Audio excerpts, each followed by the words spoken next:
Hi friends, welcome back to our channel PSR. Good morning friends. ఈ వీడియోలో మనం అనంతపురం మార్కెట్లో ఈరోజు టమాటా ధరలు ఎంత పడుతున్నాయో తెలుసుకుందాము. ఈరోజు డేట్ వచ్చేసి 27వ తారీఖు 12వ నెల 2024 సంవత్సరం. ఇక్కడ అనంతపురం మార్కెట్ విషయానికి వస్తే కేవలం 15 కేజీల బాక్సులు ఉంటాయి.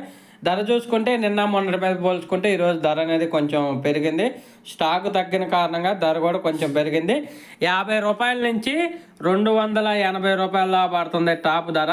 50 రూపీస్ టు 280 రూపీస్ పడుతుంది టాప్ ధర 15 కేజీల బాక్స్ అనంతపురం మార్కెట్లో. అలాగే ఇంకా యావరేజ్గా చూసుకుంటే 120 రూపాయల నుంచి 200 రూపాయల వరకు అయితే మార్కెట్ ఎక్కువగా జరుగుతుంది. 120 రూపీస్ టు 200 రూపీస్ దాకా అయితే మార్కెట్ అనేది ఎక్కువగా జరుగుతుంది. ఇంకా టాప్ ధరలో 220, 240, 260, 280 మండీకి 1-2 లాట్లు వేస్తున్నారు. పర్వాలేదు, మార్కెట్ నిన్న మీద పోల్చుకుంటే కొంచెం ధర అనేది మంచిగానే వెళ్తుంది. ఒక ఫ్రెండ్స్, వీడియో నచ్చితే లైక్ చేయండి, షేర్ చేయండి, కామెంట్ పెట్టండి.